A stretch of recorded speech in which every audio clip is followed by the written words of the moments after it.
The night beyond the wall breathed like a giant animal, a slow exhale of hoarfrost and fog that curled over drift and stone, over the stand of ancient trees that crowned the ridge like a company of old kings.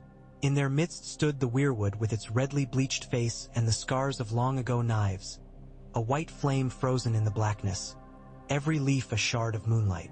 Jon Snow stood beneath it with Ghost, the direwolf's pale for gathering stars, his breath a pale banner in the still air. The forest silence was not a silence at all, but singing pitched too low for human ears. A damp, root-deep murmur that pressed against bone and memory until the marrow answered. "Do you hear it?" Jon asked, without turning, and Ghost's ears pricked forward. The dire wolf pressed his head into Jon's palm and rumbled in a way that was not a growl. White on white, they made a figure that only the red leaves and the carved eyes acknowledged, and even that, only with their patient, sap-slow attention. The first voice did not come from the trees, or perhaps it did, but in the way a song comes from a hearth as well as a singer, carried in warmth and smoke. "You kept the old words," said something that was not a woman and not a child. "You kept them when the fires shouted louder." Jon turned. 5 figures stood in the snow, closer than he'd felt them approach. They were small and slight as saplings, willow-bodied, their hair a tangle of leaves and moss, their skin a dapple of bark and sun on water. Their eyes had no whites, only pools of amber and green that drank the moon and gave nothing back. They were, as he remembered from dreams he had not called dreams, and from stories told by gruff voices in the barracks when he was a boy with other boys who did not know they were already being measured for the grave. Children of the forest, and they were not children. Leaf stood before them, though he had never known if Leaf were a name or a word, a memory or a face. She was the color of new growth in the places where snow had not touched the ground, and her smile showed small sharp teeth. "I kept an oath," Jon said. "It did not keep me. Oaths do not warm your hands." Leaf's head tilted. "Your hands remember a woman with hair like foxfire in the snow. Your hands remember a sister of the shadows. They remember a sword that should have belonged to another. Hands forget nothing, even when mouths do. It is well. You must come. We have sung, and the roots ache with it. Come where? To the gate that drinks, to the place where words have weight, to the mouth of the tree that knows you." The cycle turns again. The ice is waking. The fire is walking. To break their quarrel, you must make a road between them, and you cannot do it without us. Jon glanced down at Ghost, who lifted his head as if to answer, a thread of warmth winding from the wolf into him. He thought of the wall's pale immensity behind him and of the people who huddled beneath it. The free folk fires were dull embers in the distance, the watch's lamps little steadier. The wind changed and brought the stink of old death and iron. Somewhere far along the line of black stone forts a bell tolled once and then twice in a hoarse voice. A warning or a memory of a warning that no longer applied to men who had forgotten to listen. "Why now?" Jon asked. "Why come to me?" Leaf's eyes were full of moving shadow, as if fish swam there. "Because you are 2 songs at once. One of ice, that speaks through you when your wolf looks at the world and wishes it were simpler. One of fire, that speaks through you when your blood remembers a city of spires and heat-cracked bronze, and dragons coil on your name. We had hoped for a man who was neither. We found none. We will make do." A ghost of a smile came and went at Jon's mouth. "That's what we all do." Tormund would have said more, and Dolorous Ed would have bled a laugh. But he had come alone because the paths Leaf promised were narrow and the night had teeth enough without laughter catching in them. "How far?" he asked.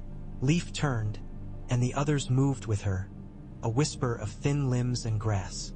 "Not far if you're willing to listen," she said, and the smallest of them, no taller than Jon's chest, reached into her satchel and drew out a seed cased in amber. She held it up to the carved face of the weirwood, humming a sound that was the sound of sap rising in spring. The amber split like a tongue. The tree's eyes grew almost human in their grief, and a seam opened in the trunk as if ribs parted. Ghost's hackles rippled and then lay flat. Jon stepped forward with his glove off, and the heat rushed out of the weirwood as if a hearth had been opened. The bark was slick beneath his palm. He smelled earth so rich and old it might have been a god's breath, and underneath it a suggestion of rot and sweetness. Fallen apples, bones, pages left too long and damp. "What am I listening for?" John asked. "The part of you that never learned to speak with a tongue," said Leaf, and she walked into the tree. There was a mouth to the world beneath the night fort that knew vows by taste. He had seen it once in a dream he'd walked while awake, and once with a lantern in his hand while Sam's voice trembled in his ear. The black gate was older than the watch and older than the wall that the watch kept. Its weirwood face had opened for him when he had been a boy calling himself a man and had shut behind him like a sealed wound. The trees did not move as men moved. They did not cross distances. They turned the world until the place they meant to be was where they stood. John blinked and the dark was a different dark and the cold became a different cold. A wall of ice like a frozen thunderhead loomed enormous and close, too close for his eyes to accept all at once, and beneath the oldest and cruelest tower on the wall a stair spiraled down into black. Leaf's song had changed. It found the notes that sometimes threaded his dreams, notes he had thought were the words of men he could not remember, and brought them forward like a tide. The gate's face was sleep-thick. It opened its eyes and regarded them without hurry, the black pools as patient as a night that has nothing to do but last. "Who comes?" asked the tree. "A promise," Leaf said. "A debt. A name," John said, and his hand remembered the hilt of Longclaw without reaching for it. "John Snow, I once said words here. You carry them still," said the gate. The mouth split with the slow, wet sound of bark parting. "Go or do not, but do not pretend to go.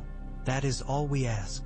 The passage into the earth breathed on them, humid and decayed and not the least unpleasant if a man had ever found peace in a stable or a cedar chest, in the press of hay and wood that told him he was held. They went down and down, following roots thick as a man and then thicker than men together, listening to Leaf's low thread of song crossing the deeper, vaster choir of stone and water. Once John reached out a hand and braced his palm on the damp curve of the world, and it trembled as if a distant giant had stirred. Ghost went ahead, sure-footed, white fur dimmed to pearl in the torches the small folk carried in dreams. "And when I come to wherever you're leading me?" John asked. "What then?" "Then you will see what all men think they want and most are born to fear," Leaf said gently. "You will see how old the world is. You will see what your words are worth when the only thing listening does not die." They came into a cavern without edges. John could not tell from where the light came. It was green, but not one green. It was the green of summer leaves and deep lake and old emeralds, moss and grass and the sea under clouds, all in one, all changing as his eyes changed. In the center of the cavern a tree that was not a tree grew on a mound of earth that was not a mound. It was the forest and the hill and the memory of both. Its roots pulled the earth into ribs and its limbs pulled the air into the suggestion of a roof. Faces flickered over the bark, old faces, faces made with a child's knife and faces that had never known a blade, faces of beasts and men and things for which neither word was honest. Brynden Rivers, they called him the three-eyed crow, the shadow who had a lord's birth and a bastard's bastard fate. John had never met him waking. He had met a shadow of him in dreams and thought he had seen him gutted by small white knives in snow. The thing in the mound was old enough that any name a man had carried would be worn to the grain by now. "All singers have their shapes," Leaf said when John drew in a breath he did not know he had been holding. "We take ours when we are born and keep them until time asks us politely to stop. Men take and names change to fit what they want. But the trees," she placed a hand on the trunk, "the trees keep what they have been given, and that is why the pact was made here first and must be remade here last." "The pact," John said, tasting the word. He had said it before 100 times in different mouths, 1,000 times in old stories. Men and the children of the forest, the first men carving faces in white trees to watch them keep their word. Winter at their backs and a summer they could not imagine ahead. "You think a pact will stop the others?" Leaf's head tilted as if listening to someone behind her shoulder. "You think in lines," she said. "Beginning, middle, end. There's use in that when you're walking a road. We do not think in lines. We think in circles and rings and knots. The thing you call other is not one thing. It is a memory that has refused to thaw. It is a name that men gave to a hunger that does not share their shapes. It is not wicked because it wants what is cold, or good because men want what is warm. It is. And it is killing, John said, more harshly than he'd meant. It kills and raises what it kills and kills the same again. That is what memory does when it freezes, Leaf said, and her voice was like a hand on his shoulder. Your kind call up the dead in other ways. Songs and banners and oaths and graves. You raise your fathers and ride to writhe under their weight when you put their colors on and pick up the iron they favored. The cold remembers in a way that moves. To end it you do not end it. You end what gives it its teeth. The wall. The word came without him choosing it. The wall is a line, and you said you do not think in lines. The wall is a bruise, Leaf said. It keeps the blood from flowing. Bruises must be pressed if you want the blood to spread. The first pact was made on an island in a lake that's a mirror. We carved faces together so they could look at us when we lied. We promised the bones of dead men a quiet that did not last. We promised the living a peace that ended when the axe was sharper than the old words. It always ends when men forget that trees listen longer than kings rule. But if you want the cold to sleep again, the words must be said where the first words were said. The faces are waiting. John swallowed. The air seemed thicker. The roots at his feet were not roots but rivers. Isle of Faces, he said. God's eye. That's no simple ride, even in summer. You will not ride, Leaf said. You will be carried. He thought of Sansa in Winterfell, keeping a fire fed, the shadows of men passing her door for counsel, for commands, for comfort. He thought of Arya as she had been and as she might be, a knife of a girl, somewhere a winter could never find. He thought of Sam in Old Town amidst books that moldered more gently than men. He thought of Melisandre of Ass High, and of the way her eyes held a heat that did not warm. Others like the Red Woman will not welcome this, he said. They will not. Leaf agreed, and there was another sound in that acknowledgement. A low hum of something that might have been laughter and might have been sorrow made thin. The fire singers are us. Ethel when the night is too long. They mistake their use for a right to own the dark. It angers them when the trees do not bend. Men do not bend easily either, John said. The lords will not care for having their gods sorted. Lords do not care for anything that orders their orders, Leaf said briskly. Bring those who will bend. Bring those who have learned that bending is how a tree survives a storm. Bring a spearwife who can see a new road when the old one vanishes in snow. Bring the boy who reads better than he fights. Bring the man who has been a wolf longer than he has been a man. Bring the father of reeds if he can be found. Bring the woman with dragons if she will come. She lifted her chin. Bring fire, bring ice, and bring the horn. Mance's horn was a lie, John said quietly. The memory of the burnt man's scream at the wall's foot was more familiar than he liked. I saw a fake with my own eyes. There are 1,000 lies, Leaf said. Among them is the truth. Your friend the fat boy carried it south without knowing the skin he bore. The horn of the Winter King is old enough to sink a ship that's never seen the sea. It will be where trees can taste it. It will crawl to you if you call in the right voice. Will you call? John exhaled. The green light pressed close and then loosened in a rhythm that had always been there. He realized, unnoticed, the earth's slow breath. He thought of his father or the man he had called father, his steady frown, his quiet strength. He thought of a room with a blue flower in a glass, of laughter that had no business near war. I will call, he said, but I will need a road back to my people. You never left your people, Leaf said, which was comfort and rebuke alike. When you wake from this walk, go to the Nightfort's kitchen. A man with moss in his beard will be waiting with a skin of hard cider and a sack of roots your cooks won't know how to name. He will bring you to a meeting. After that, all your walking will be from one old song to another.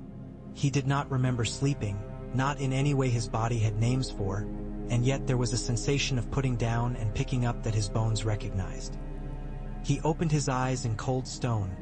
the stink of old bread ovens and bat droppings filling his head. Ghost pressed against his back like a promise. A man with moss in his beard stood by the door with a skin and a sack and eyes that were not precisely his own. The pupils were stretched, the whites marbled with veins like roots swallowed. "Lord Snow," the man said gravely, "though I have seen the face that looked at you when you were named, and I know better than that too." He extended the skin. "You're wanted at the bridge over the gorge." John took the cider and drank. It bit the tongue and warmed the stomach and set a familiar heat to work behind his eyes. He wiped his mouth on his glove. "By who?" "By a woman with hair like sunset and wrists like kindling. By a red shadow." The man's mouth pulled sideways between humor and fear. "And by the giant who claims to have put a bear in a lady, and 2 lynxes in the same bear, and a man and his brother in both lynxes." "Tormund," John said, without smiling, because Ghost's ear flick had already told him the second name. "And Melisandre." "Aye," said the man with the moss. "And another if your luck holds. A man who reads on boats and tells the captain when to give up. The fat one. And a girl from the marsh." "Howland Reed?" John asked, and something stung in his throat. His father had never told him much about the man who had been with him at the last, where the blue winter roses had bloomed and bled. That had been the way of Eddard Stark, to keep what was hardest where others could not see. But John knew the name of the man all the same, as another boy knows the name of the dog who guards a gate he must pass. The moss-bearded man shrugged. A child of him, if not the man. He tipped his head toward the door. "You should not keep fire waiting in winter. It turns and burns what you do not mean it to." Outside the night fort the light was brighter. The gray of a reluctant day that had briefly thought about starting earlier and decided to make everyone pay for it. Tormund was a blot of fur and hair against the white and black. His grin a sun that had never bothered to get up half the time. Beside him stood Melisandre, her cloak the precise red of a wound you do not yet feel, a color the snow disliked. Her eyes were the only warmth on her face. She regarded John as if someone had told her a puzzle and a promise in the same breath. "You go walking in places where men are not meant," she said without preface. "You open doors that were closed, as if knowing the taste of frost is a victory over winter. This is a folly costlier than love." "Good morning to you as well," John said. He took the cider from the moss-bearded man because not taking it would be a rudeness to the person wearing him. "What brings you to the night fort, my lady? I did not send for you." "No," Melisandre said, "but other fires did. When a thing is big enough, it burns its shape into all flames. I saw the gate that drinks. I saw your face pale as snow but not cold. I saw a horn rising out of mud and mold, black and old, with a mouth ringed in metal like an old king's teeth. I saw a woman with mud in her hair and eyes full of salt. I saw you standing on a shore that has never seen a sea, and behind you a shadow with antlers. I came because my God is not the only God with opinions on the night, and because men will need light in their hands for what comes even if they no longer worship its name. Also," Tormund said cheerfully, "because if there's a big horn that knocks down walls, I want to blow it." "You would break your lungs first?" said a voice behind them, and John turned to see Sam, wind-chapped and sweating despite the cold, clambering down from the saddle of a gelding that looked as weary of him as he was of it. Gillytra aisled behind with the baby strapped against her front, her hair a riot even under the hood. Sam had a trunk strapped behind the saddle and a bundle clutched in one hand wrapped in sailcloth. "I don't mean that as an insult, Tormund. It's only that it's very old, and cracked, and possibly cursed. Now that," Tormund said approvingly, "is a horn worth blowing." Sam thrust the bundle at John with a mixture of relief and dread. "I don't know if it's the horn," he said, words bumping over each other in their haste. "But it's a horn. A big one. I had it when I found the dragon glass at the Fist. I didn't think it was anything. We had other things to think about. I gave it to you and you gave it back to me, and I took it to Old Town and their maester told me it was nothing. And then I showed it to an apprentice and he told me to leave it with him. And then he started asking questions that didn't belong to him. And then it went missing and so did the apprentice, only I found them both in a place that wasn't the Citadel anymore and that smelled like roots. Gilly told me to hit the apprentice with a book, which I did, and then something moved in the horn or maybe in me, and then I ran. I've been running since. Gilly's mouth went thin. He doesn't talk about the part where he stopped to ask if he'd done wrong, she said. He never thinks he has a right to keep a thing when he's the one who needs it. Sam's eyes filled with tears and he blinked them away furiously. I don't know if it's the horn, he repeated softer. I'm a coward. I'm not what anyone needs. You are exactly what anyone needs, John said, and for once he did not have to wrestle the words from himself. They came of their own accord, which is a man who can read and a man who will hit a thief with a book. Howland Reed? His daughter, said a girl whose white cloak had masked her against the snow until she moved. She stepped forward and pushed the hood back. She was slight and willowy, her hair the color of the bark of a birch with curls and tangles as if the wind preferred it to sit free. Mira Reed, she said. My father sent me when your sister's raven reached Greywater Watch. He said he was too old to kneel for another oath on an island that won't stay where you left it, and that I was young enough for the same promise twice. She glanced at Melisandre. He told me to keep an eye on fires that talk. Weiß man, Tormund muttert. Though there's a part of me likes a flame that says hello. Leif and the others had not come into the open. John could feel them, though the way a man feels a change in weather. A prickle at the back of the neck, the hair on his arms lifting as if at a lover's breath. We go to the Isle of Faces, he said. We do not go by road and we do not go by lake. We go by a way that is not a way, and we bring this horn to the faces that watched the first promise. We bring a fire and a reed, a wildling and a book, a wolf and a man, and if fate is kinda queen with dragons. He looked at Melisandre. Will you come? I will not leave my fires to go where there are only trees, she said calmly. But I will walk at your back through the dark and burn what tries to close its hand on you. And I will not let the horn be used to break a wall if a wall is needed. Walls are always needed, Tormund said philosophically. That's why we keep having to climb the bastards. We will not break the wall, John said, thinking of Leif's voice. Bruise, press, flow. We will break what it does to us. He unwrapped the horn. It should have been black, but it was a black that was deeper than color, as if winter itself had been poured and set. Its mouth was bound in a ring of pale metal that might have been bone or might have been ice that forgot how to melt. Runes crawled along its curve, not in lines but in loops and spirals, each a bite and a caress. When he set his fingers to them, they tingled, cold at first and then very warm. Ghost leaned forward and sniffed. The fur along his spine shivered and lay flat. Put it away, Melisandre said softly, a very small violation of her own composure. It does not like to be looked at by a flame. Then it should be looked at by faces that do not burn, said Mira, and her smile was bright and grim. How do we go? John lifted his gaze to the night fort, that mad old castle with stories like a starving man's bones. And beyond it, the wall, the line that had drawn lines through all their lives. We go down, he said, and the route roads opened. It is one thing to walk quickly into a wood and another to be carried by a wood that chooses a direction.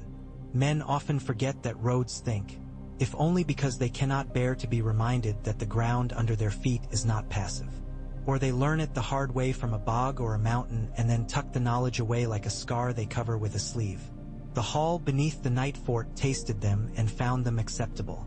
Mira sang, not with words, but with the long notes of the marsh, thin and reedy and true, and the trees down there liked it. Sam stumbled and righted himself 1,000 times. Tormund swore often and with creativity. Melisandre did not sweat and did not shiver, and only once, when a root brushed her wrist like a lover, did she flinch as if she had been burned. They came up into light that was a different light, under trees that did not belong to the north. The air held wetness without snow, and the cold was the cold of deep shade. They stood on earth that gave underfoot a little like something breathing. A lake spread before them, a great disk of steel and dull silver, and in its center a low hump of land glowed the color of bone. Faces looked from every tree on that island and from many trees along the shore. Some watched them mildly, some with a severity any old thing wears, stone, river, mountain. When confronted with youth, which is to say life, which is to say a kind of impudence, the boats were already there. They were not boats like any Sam had read. They were not made to last or to travel paths men had made for traveling. They were round as lily pads and bound with roots rather than rope, and they smelled of peat and yeast. The green men waded in them, tall figures in cloaks the color of moss in deep water, antlers rising like branches from their hoods. They had no sigils but carried spears that were another kind of face. "You took your time," said the one nearest John. The voice was a rill through stones. "We have been expecting you for 1,000 years and a day. The last was the day. Even we get tired." John stepped down into the floating circle and watched it shift to bear his weight. Ghost came with him, and the boat accepted the wolf without question. Sam and Gilly and the child joined Mira and Tormund and Melisandre in the other boats that nudged into the shallows, and the green men pushed with their poles. The lake's surface did not ripple. Aside, they came ashore on earth that did not like their feet very much. The trees stood close as if they had grown afraid of being apart. Their faces were detailed in a way that made the ones in the north look like sketches done by children with frost-stiff fingers. John had never been one for gods, but he knew a place where gods had been fed. He felt watched by something that was less than a god and much more than a man, something that might have been called witness and might have been called truth.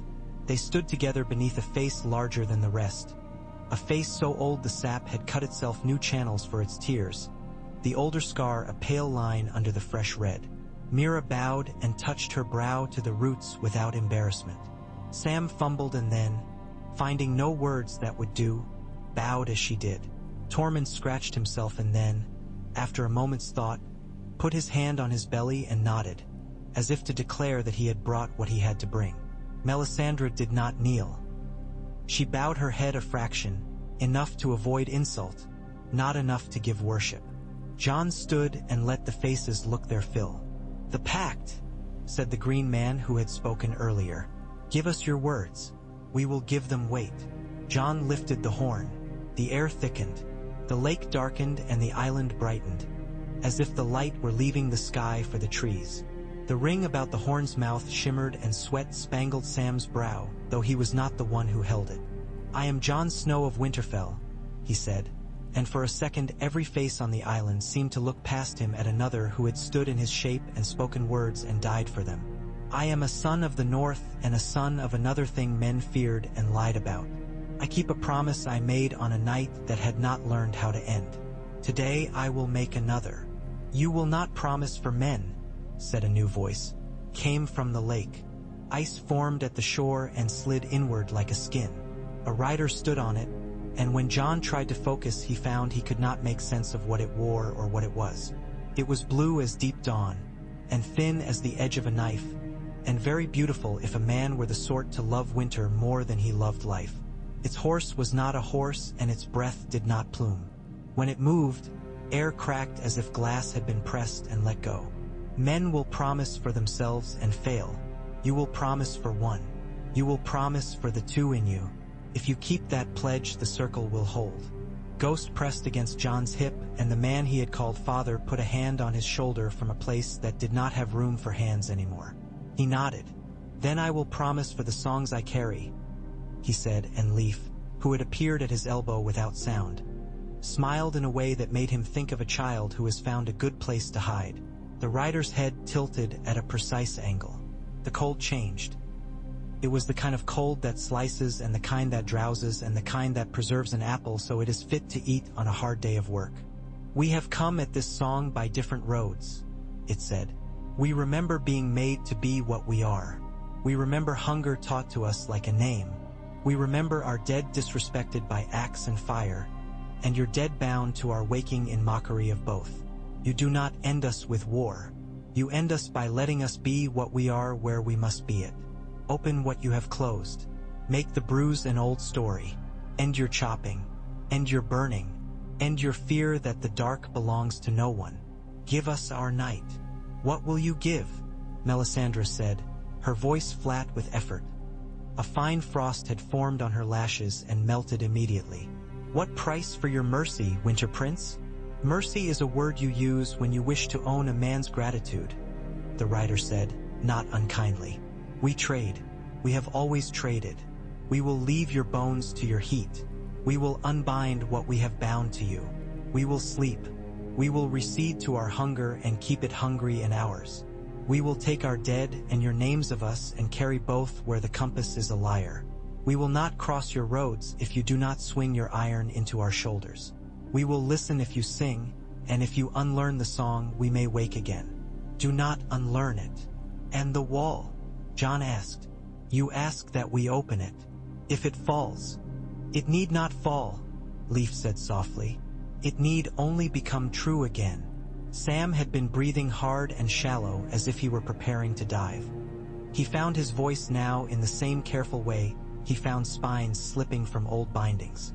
The wall is more than ice, he said, half apology. The spells layered in it are contradictory. Some keep things out that mean no harm. Some keep things in that do not belong in men. The horn, he swallowed. The horn can call a pattern back to when it knew what it meant to be. It can pull a tangle straight long enough to be reknotted. Not forever. Nothing is forever. But long enough to matter. Long enough to let an oath be rewritten, said Mira. Her eyes had gone green as the light. Not the words, the meaning. Words are only ever the attempt, murmured a green man, and it might have been a kindness or a warning. John looked at Ghost.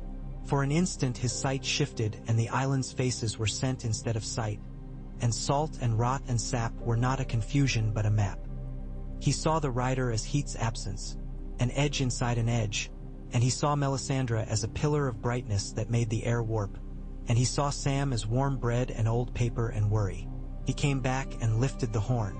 Then hear me, he said, as the trees took a breath and the lake's skin pulled tight.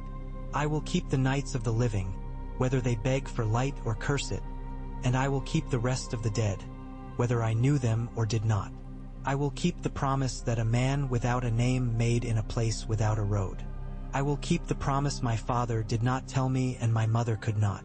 I will watch from a wall that is not a wall alone, and when I sing, I will sing with wolves and fire and leaves. I will not cut what does not offer itself. I will not burn what is not a threat to breath. I will stand, and I will be the hinge between the doors. He did not know if he spoke old tongue or no tongue at all. He knew only that the island listened.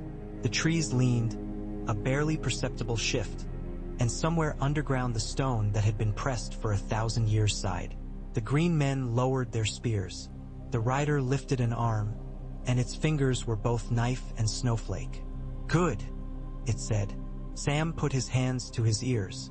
If it is to be blown, he said, muffled, let someone who is not a coward blow it, but not Tormund. Why not me? Tormund demanded, genuinely offended. Because if it breaks you'll be happy, Sam said, and shoved the horn at John. John looked to Leif. She nodded. He lifted the horn and felt, like a sudden thinning of his blood, the weight of all the breath that had gone into it, the lungs that had given out, the music that had changed rivers and men. He set it against his lips. His mouth went cold and then unbearably hot, and then he did not have a mouth. He had a throat he shared with the earth. He drew a breath that had not belonged to one man in the history of the world and let it out slowly. The sound was not a sound. It was the memory of a glacier shifting. It was the groan of a ship's ribs when a storm pushes it to the border between motion and ruin. It was the sound made by a bird's wing when it almost touches the surface of a lake too still to be natural. Men had made the wall but not alone. It had answered then to a pattern none of them had invented. It answered now. The air at the island's edge crystallized and then ran backward like melting entered into a ledger. The lake wrinkled. The trees braced and then eased. The faces blinked, and by gods they blinked, lids of sap coming down and lifting, leaving wet tracks on red cheeks. Far to the north the wall remembered itself. It had been built to protect men, and men had mistaken that for permission to forget what they protected themselves from. It loosened in the places it had clutched too hard. Old spells crumbled, freeing things that should never have been bound and binding things that had gotten loose inside men. In the night fort's belly the black gate shivered and tasted prayer and felt memory enter it like a blade offered hilt first. In the abandoned castles along the wall, lamplight flickered and steadied and did not go out. The breach that monsters and men had gouged became a scar that did not ache. At Eastwatch, ice crushed itself and pulled away from places where it had become no more than a habit. Crows rose in an astonished cloud and settled again. On the island, the rider turned its face toward the north, and for the first time something like ease moved through its posture. It lifted its hand again in a gesture that might have meant 100 things and meant only itself. "We will take what is ours," it said. Whites stopped moving as if struck. And then the dead did what they had been promised long ago and remembered how to lie down. They fell not in heaps but gently, as if a hand lowered them. They did not writhe. They did not stare. They collapsed into the shapes they had kept when they were last alive and set their faces toward what had been theirs to love. Men on the far end of the world cried out and then fell silent in a wave. A mother in a cave far from the island put a hand to her throat and found breath where fear had been. A field of bones out on the frost-mapped plains shifted and lay still and looked like a field again. "Is it done?" Sam whispered, dropping his hands from his ears as if he expected them to crack. "Nothing is done," Leif said mildly, "but much is begun." Melisandre exhaled. It was not relief. It was acceptance as precise as a seal pressed into wax. "Your wall is changed but not gone," she said. "Your gates will open for other reasons than to let men through. Your nights will be shorter than your fathers and longer than your sons. The fires will be needed, if less often." She looked at Jon. "And men will ask whether you served light or dark, and you will decline to answer, and that will enrage them. Prepare for that." Tormund sniffed, enormous and baffled with joy at the same time. "If the dead will stay down unless a fool begs them up again, that's enough of a miracle for me. Let's drink." "You always want to drink," Mira said, but she smiled where she leaned against a root with her hands hanging. "I'd like to see your sister's face when you tell her. Not the details. She doesn't need the details. Just the part where the dead stopped walking and the wall became a little more honest." Ghost's head lifted. His ears cut the air. Jon felt it even before he heard the wing beats. Not wings of ravens, greater, heavier, with a draft that made the island's leaves quake and set the lake to shuddering. Heat rolled over them in a wave, and he looked up to see a shape that belonged in no winter, black and great as a hill moving of its own will. Fire lit the air under its ribs as it passed, and the tree faces narrowed their eyes in a way that had nothing to do with wind. A second followed, pale as old bone, and a third, green-black. Men who had never seen such a thing in their grandfathers' lives scrambled and covered their heads, and the green men lowered their spears without lowering them exactly, an odd compromise between honor and the knowledge that a spear is not an answer to a star. Daenerys Stormborn came down on the lakeshore with the caution of a queen who understands surprise and the pride of a queen who carries myths in her hands. She wore no crown. She didn't need one. Her hair was bound in braids that had held victory and loss and the weight of both. She looked more tired than she had when stories had first told her name, and more beautiful because of the truth of it. "Jon," she said, as if she did not remember whether they were friends. Her voice shook and steadied. "Men say very many words about me and you. Today a man ran until he fell telling me the dead had decided to be dead again, and that the wall had sighed. He said it sighed, like an old man easing into a chair. I thought he was mad. But when the dragons took the air, they found a path that did not exist before, and here you are, where stories say the first promises were kept. Tell me what you've done." He told her, or he told what could be told without breaking what could not afford to be broken. He spoke of a horn and a pact and a rider and the taste of the dark when it's not hungry for you. He did not tell her the part where he had felt two songs in his blood, the one with scales and the one with fur, intertwine like ropes and then hold. He did not tell her that when the horn sounded, the room that had always been in him, cold and empty and locked against himself, had opened. He told her what men could carry as news and not as burden, and when he was done she looked a while at the faces, and then at the dragons, and then at him. "I was told since I had words that my life was a prophecy, and that my fire was meant to answer a cold made by stories older than my mother's bones, she said. When the cold came I burned it, and it screamed, and men called me savior for a span that lasted the length of their fear. Then they called me other names when they were no longer afraid. I cannot be your winter, she said simply. I can warm your villages and your armies and your halls, but I cannot give you what you have already asked for here. I didn't ask for a queen, John said. I asked for a friend who carries heat in her pockets and knows what it costs to hold it. I asked for dragons, and I asked you to witness that the world is older than the song we were taught, and that sometimes it will stop being as it was because it must. It's not a betrayal, he added, soft in the face of a hurt he recognized in her. It's just time. She stared at him and at Melisandre, who held herself like a sword that has decided not to strike yet, and at Leif, who gazed at her with a frankness that was almost rude. She looked last at Mira Reed and Sam and Gilly and Tormund, at Ghost and the Green Men, at the rider on the ice. She took a breath. Then I will witness, she said, and drew off a glove and pressed her palm to the nearest face. She flinched, just a little, as the tree accepted her heat and did not give it back. And I will learn what kinds of war do not want my fire. And if anyone raises your dead again, I will burn them until there's nothing left to burn. That will do, Leif said, very human for a moment. They did not feast exactly. The island did not like feasting. It accepted offerings, and in return it let men and women be warm long enough to remember hunger as a friend. Sam opened a small cask and poured out cider that he had saved since the day Gilly had first laughed at his fear of boats. Tormund told a story about wrestling a shadow that had turned out to be a bearskin, and then a bear, and then a man under a bearskin under the bear. Mira showed the Green Men how to tie a knot that could be undone by a child with one tug and never by any man intent on keeping it. Melisandre stared into the little fire she had been permitted to make and permitted to feed only enough to boil water, and she did not argue. At midnight the rider stepped from the lake and inclined its head and rode north on the ice that had kept its promise by forming under its horse. It did not look back, and John watched it until he could not tell if he saw it or the track the air kept of it. And after that he watched the track until it was night again, and after that he sat. It will not be easy, Leif said beside him, her voice so small the trees leaned to hear. Men will call you coward because you did not set fire to the cold until it had no shape. Others will call you tyrant because you changed a wall that gave them a simple answer to a question they do not like to ask. Some will say you bent the knee to a winter king.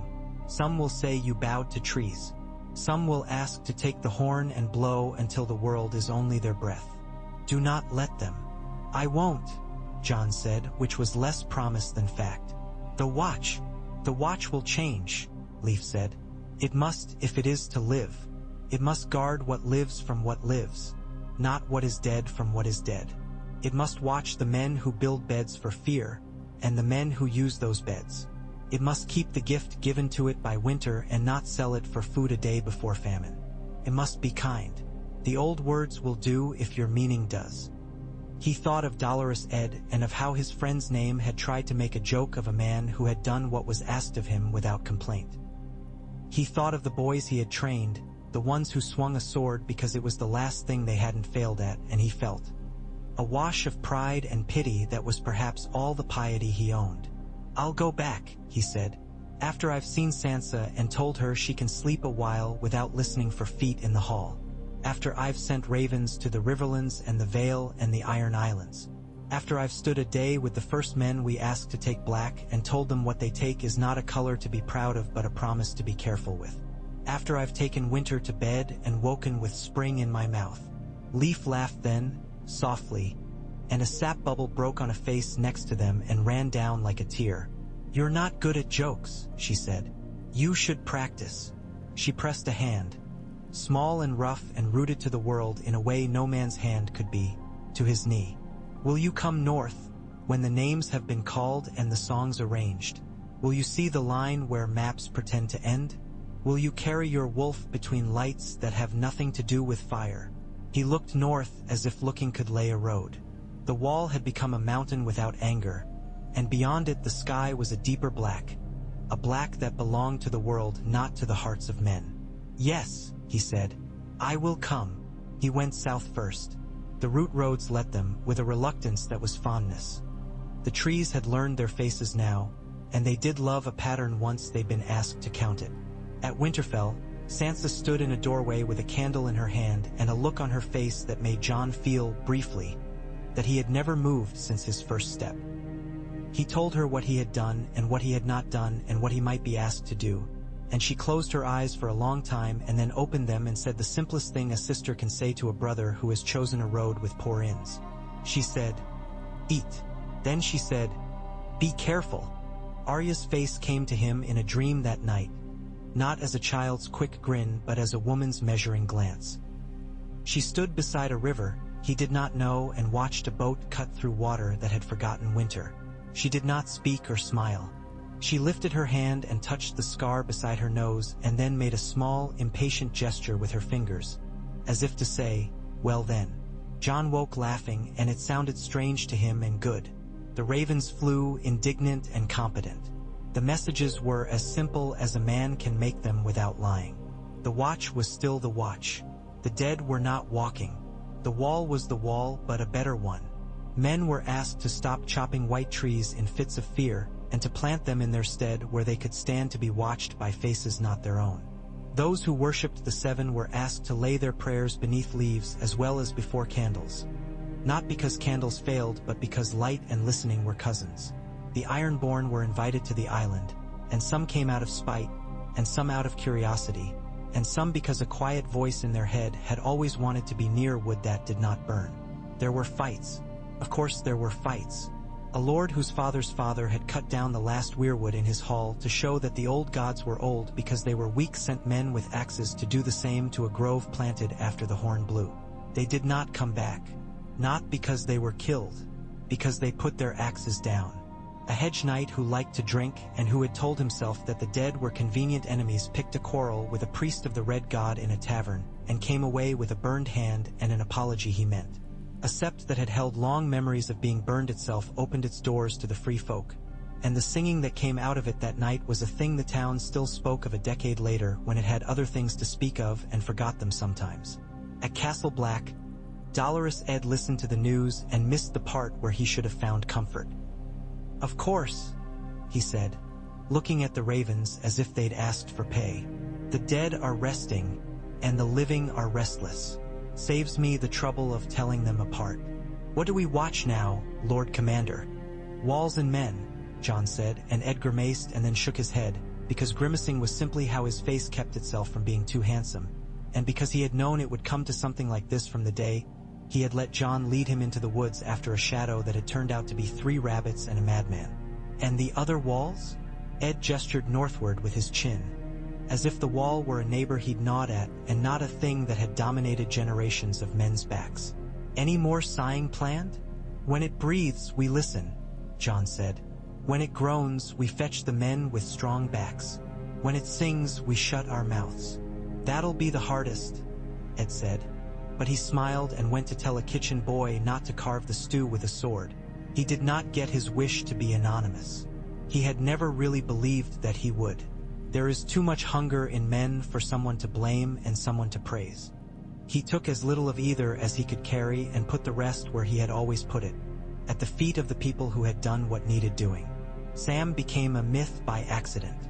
Mira Reed became a story the Crannogmen told at night when the fog sat thick as wool on the water.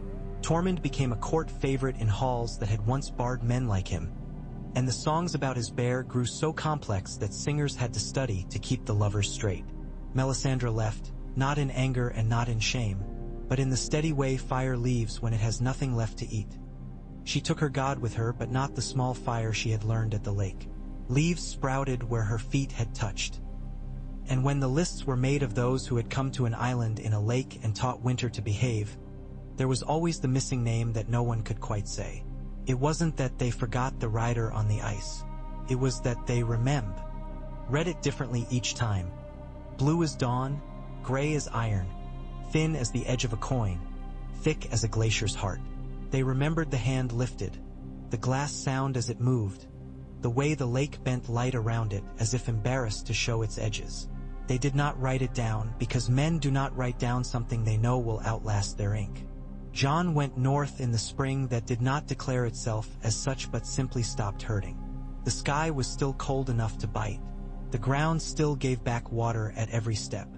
But the air smelled different, like a room that had been opened after years with mothballs and then swept. Like a promise that is not a guarantee but which a man can lean on without breaking. Ghost loped ahead, his coat no longer a warning to men who mistook white for empty. The free folk had come back to their old places, cautious and laughing and more careful with their fires. The watch walked among them and was cursed with friendly curses. The wall looked, from below, like a storm that had blown into snow and stuck. It did not hum the way it had before. It did not grind. It existed the way the ground exists. It did not need men to make speeches for it. John put his palm to it briefly, the way he had once done as a boy, and thought he felt a pulse deep within it that matched the slow beat of the island's heart. He did not stand long. He had told Leif he would come, and whatever else he had become in men's mouths. He was still a man who did not enjoy being late. North of the wall, the light changed character in ways that were hard to name and easy to feel. Shadows had edges, and then they didn't. Distances were wrong and then right. Ghost moved lightly, as if the air here offered less resistance to a creature that had always been almost a rumor. They passed the stones where the fist had stood against its own memory, and the place where the wind came to cry without anyone to hear it. And then the world opened and the sky was a bowl so deep that nowhere seemed at all. There were lights there that were not the sun, not the moon, that men called by many names and the children called simply the long watching. And under them, in a valley that did not belong to any map, they came to a forest frozen without cruelty. The trees were alive, but their leaves did not move. Their faces were different from the ones carved in the south. They were colder and thinner, and yet there was a humor to them, a sharpness. If the island's faces were judges, these were conspirators. A river walked soundlessly over stones and then stopped and then walked.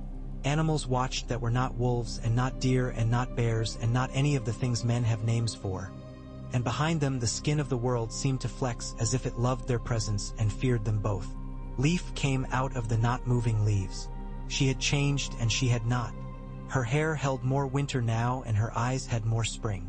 She took John's hand and put it to a trunk, and he felt, through the cold, a great steady patience.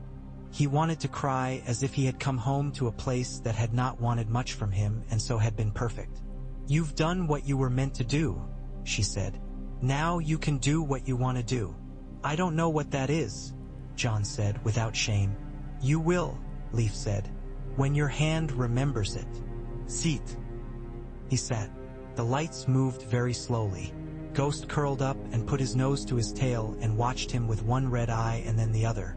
John let the silence work at him. He heard no voices, and he heard all the voices he had ever known, but not as commands. He heard Eddard Stark hum off-key under his breath, a memory he had not thought he owned. He heard Lyena's laugh, that he'd only known because other men had spoken of it and because his dreams had taught him to build it. He heard the last breath of an old man at the top of the wall and the first cry of the child Gilly had carried.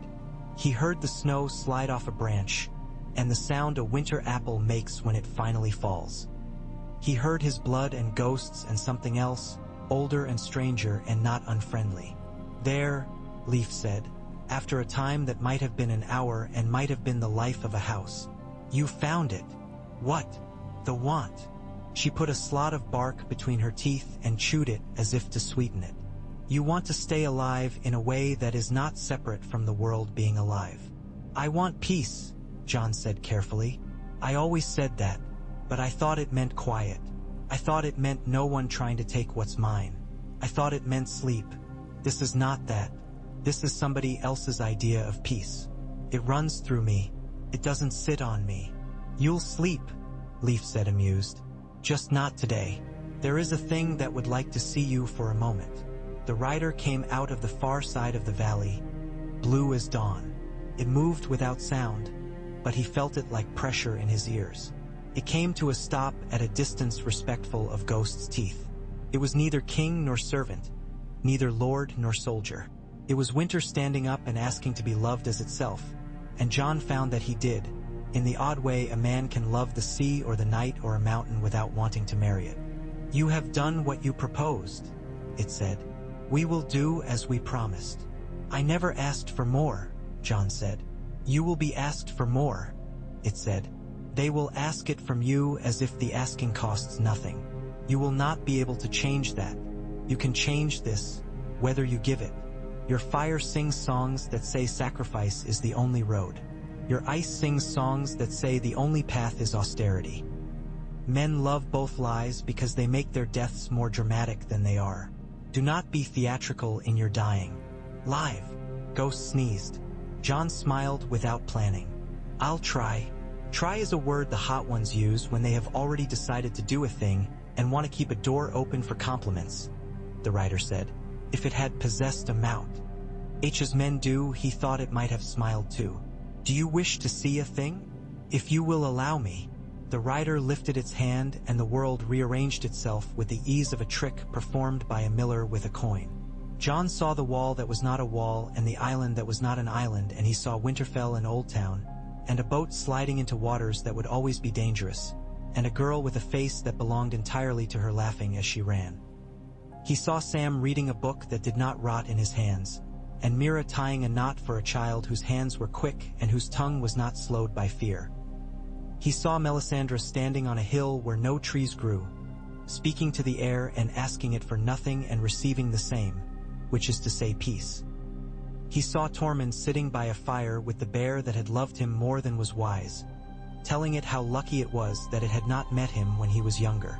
He saw Sansa sitting with a child who asked her what a Winter King is, and he heard her answer in a voice that had become gentle with use, that a Winter King is a story for hard nights, and that often stories are just blankets. He saw two men who refused. He saw axes and torches and the little cruelties by which men remind themselves that they are strong. He saw graves opened and then closed. He saw horns raised to lips that should not have learned their shape. He saw the old pattern asserting itself the way an old habit does, and he did not despair, because he saw other men and women put their hands out and change the path by inches and inches until the road bent. He came back to himself with his hand on a trunk and his head full of a green that would not fade. The rider was gone or had become a way the air moved. Leaf stretched, vertebrae popping like a row of small seeds. Now, she said, eat. He laughed and ate roots that tasted of sugar and wine and bread that had never seen an oven and meat dried to sweetness.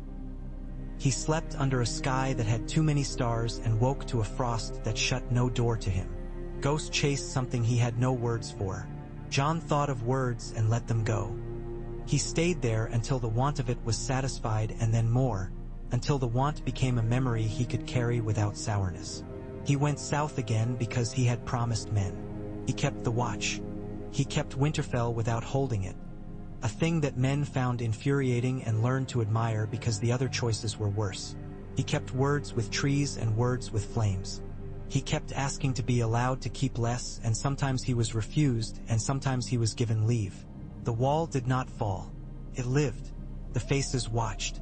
The horn lay on the island where it had been called and did not call again because it did not need to, because men did not make a game of it. The dead lay down. The living got up. The cycle did not end. It changed shape. Men still died stupidly and bravely and sometimes in the same breath. But there were fewer winters when the dead had more to say than the living. There were summers where dragons flew over forests that did not burn, and winters where wolves slept under trees that looked down on them as a mother might and did not call it a favor. When John grew old, and he did grow old the way a tree does, with rings you only see when you cut it, which you shouldn't, he walked to the lake again with Ghost gone before him and his breath a faint banner in air that had kept his secrets, and he put his hand on the face that had first heard him. He did not ask for anything. He did not thank it. He stood and he kept a moment, and the island kept it with him. Then he turned and went to a hall where a fire burned and men talked. A place where peace meant forgetting you were keeping it and joy meant you could not remember when you decided it would be allowed. In the far north, the rider stood on a ridge and looked south. It did not move. It did not need to.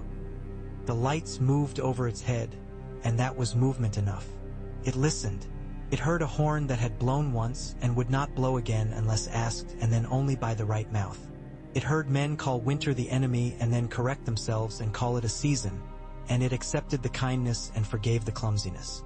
It thought of a man who had been a wolf and a fire at once and had refused to let those things make a spectacle of his dying, and it decided that if men were to be suffered, this was an acceptable way to suffer them. In Winterfell, a woman told a child a story about a king of winter who did not take brides but took promises, and the child fell asleep before the end and woke happier than he had gone down. In Old Town, a man wrote a book and then burned it and then planted the ashes under a young tree, and the tree grew better for it. In the marsh, a girl's daughter learned to tie knots and untie them, and she did both with the same care. In a village no one remembered to write down. A bear sat before a fire and listened to a man tell a story and decided not to eat him yet. The night breathed and the day answered, and the cycle turned as cycles must. But in the hinge where it turned, a man stood with a wolf, and behind him faces watched, and beyond them a wall hummed itself awake and slept again, and far off a rider on blue ice listened to nothing and the nothing pleased it, and between them all there was a road men could walk without breaking too many things along the way. That was enough. That was more than enough. That was what he had asked for when he put his mouth to an old horn and gave the world some of his breath. Ghost lifted his head and howled once. The sound carried through trees and fires and dreams. It was not a warning. It was a reminder.